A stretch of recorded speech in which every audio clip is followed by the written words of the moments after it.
totally and brutally honest here. Sean Corbin makes Valery Brudov look like Ivan Drago. It's as simple as that. He's beat what's in front of him tonight. He faces me. He's going to visit mental demons again.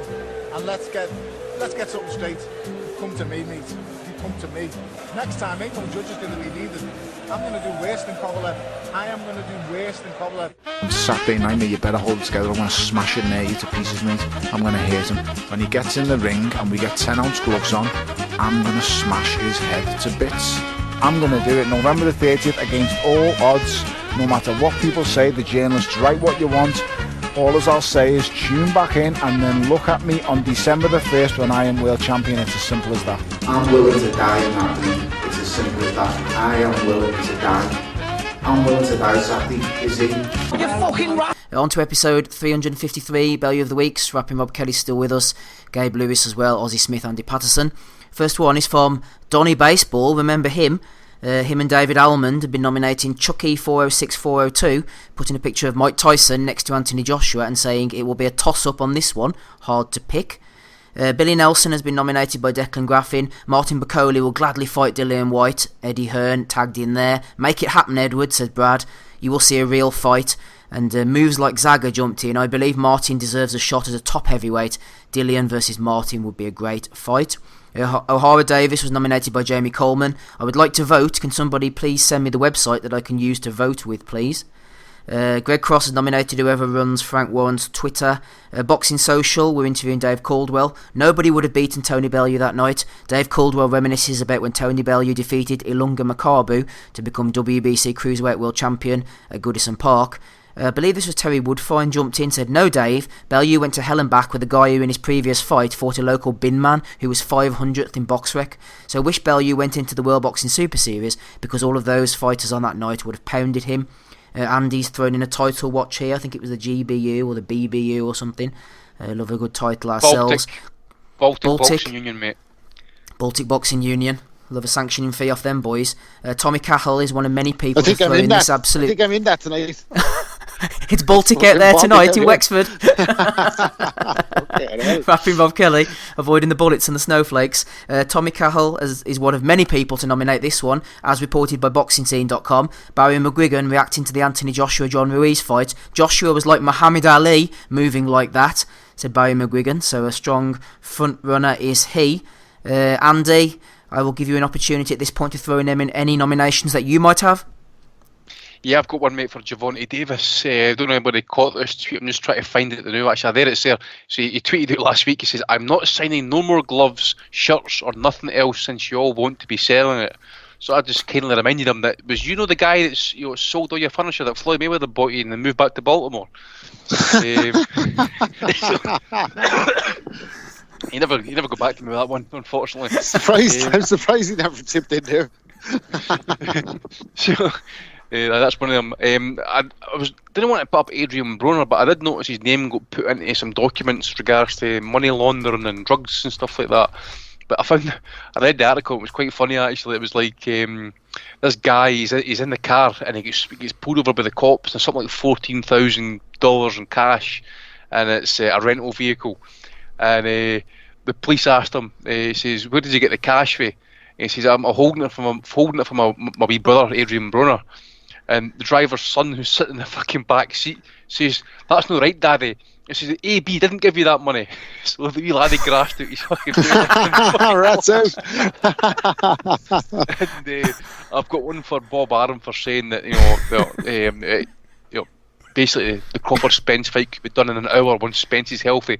So that to me suggests that fucking Errol Spence is literally washed out and he's never going to fight again and stuff like that. Bob Arum is making comments like that. So that's my 3 for this week, mate. Good job, Andy. Strong ones there.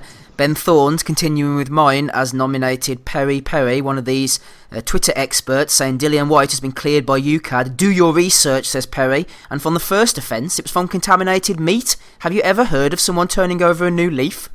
Maybe it was a new lettuce leaf on top of that contaminated beef burger. Leonard Ellaby has been nominated by Toby. Javonte Davis. A Javonte Davis event is like a Mike Tyson event in the late 80s. Trading Leather Boxing continues his campaign against Tommy the Guru Allen. The Guru was talking about Anthony Joshua again, trying to put him down. 7 days now, rent-free. He thinks that Joshua is living rent-free in the Guru's head. William Lee has nominated the BBC for having KSI talking about their boxing story of the year. JS Park 10 has nominated Mike Coppinger, I think it was, for putting Spence above Usyk in his pound-for-pound list. Are you on crack? The boys are asking there. Rob Harold's nominated Paul Smith. Gordon was going in on Smigger, saying that he was a dickhead or whatever it was, and Paul Smith tweeted him back, "Gord, I'm at Aintree Costa 5 days a week, mate, from 10 a.m. till 12 p.m. The Rotunda Gym, Monday and Wednesday and Friday, 5:15 till 6:30. Anytime you feel like growing a pair and saying this to me in person, feel free. I'll usually be by myself." It's a big fat Smigger, Rob. All the burglars will be rubbing their hands. That's why he's got Duncan Ferguson on fucking retainer. when Duncan Ferguson catches a robber by the way, he spent 3 days in the fucking ball hospital. boy up last week, didn't he? He picked him up with two. Aye, ragdolled him like a Fucking scouse madman. fucking burglar. There you go, Smigger's house. If you want to get in and steal a size 46 tracksuit, that's the size. That's the time. Hey Steve, watch it. You better watch it talking like that, or you're gonna have to go down to Costa and fucking prove yourself. Here, Smigger, if you want it, If you want it, Smigger, I'm sitting at my laptop every Sunday evening from 8 o'clock Costa till be 10 like, o'clock. wouldn't it? Fucking hell, man! You shut up with you when that big fella's getting a fight in the Costa. Shut up with you. If you want it, till 10:30 some nights. Gabe, any nominations from you this week? No.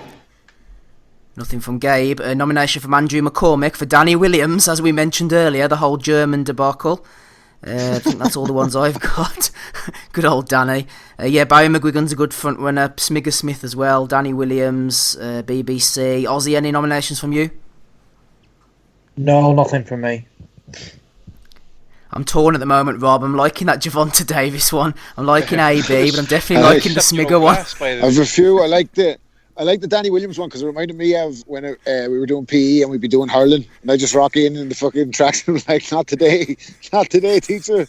No, I've got a note. I'm not doing that. I have to give one to Showtime Sean Porter. PBC are making an attempt now at doing a kind of a boxing program, and actually the guys asking the questions are quite good. Abner Maris and Sean Porter, their punditry is pretty good. I got to give them that. And they were interviewing Harrison to get ahead of the Charlo fight.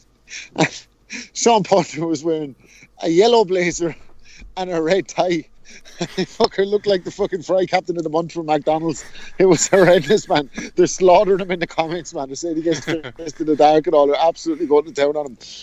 So that was pretty funny. Tony Harrison's been dogging wee fucking ho-ass Charlo for about 3 months now, man. It's been brilliant to watch it. Hopefully he pulls it off, because Charlo's going to end up crying if it does. Like, oh yeah, no, that'd be a perfect December ending, like Maidana Broner. But fucking, I had to give one as well to Timothy Bradley. I know we mentioned it earlier. Timothy Bradley, pull your big boy pants on and get in the ring with Terrence Crawford. You little shit, you fucking should know just how hard it is to make those fight scenes, as you fought everybody that was on Top Rank after you re-signed with Aaron.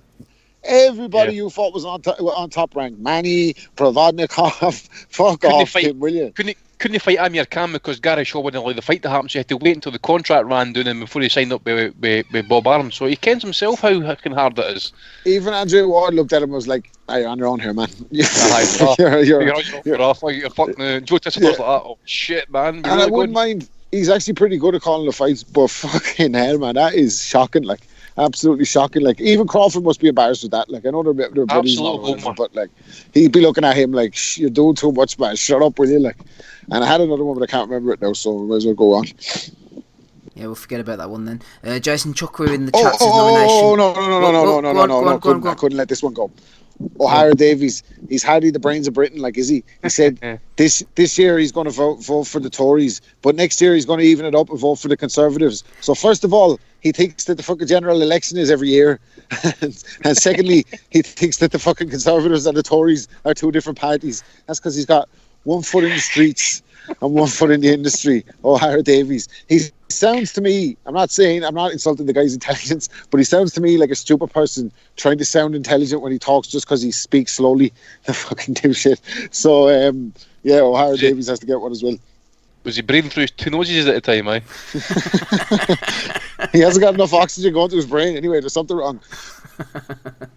Yeah, it might have been on the troll. Jason has nominated Adi Oladipo, whoever that is, no idea. I only recommend Dippo Osho. Curly Watts, Peter Fury article on Sky Sports bigging up Kubrat Pulev as AJ's next opponent as well, has also been nominated. Right, let's go through the we've done the nominations, so let's get on to it then, shall we? I'm going for Smigger this week, putting his agenda up ready for a scrap. Ozzy, who are you going for? I'm going for Danny Williams, actually. Danny Williams putting in a sick note. Dog ate my homework. Gabe, who are you going for?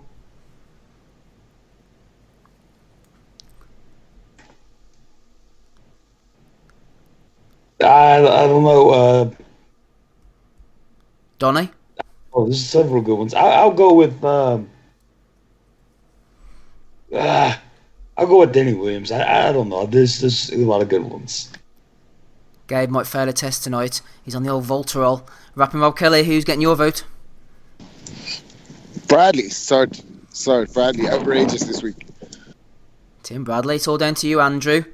Make it happen. Who wins? Wee G Raw Davis. It's a 4-way tie. What? So it's not you, Steve. You need to get the deciding vote, mate. Yeah, we'll go for Javonta. Why not? He's going through a tough time in fight camp, trying to get the weight off at the moment, and there was a Leonard Ellaby nomination talking about him as well. So we'll give it to Javonta Davis, old tank himself, looking like a tank. Congratulations, you're the Bellew of the Week winner for episode 353.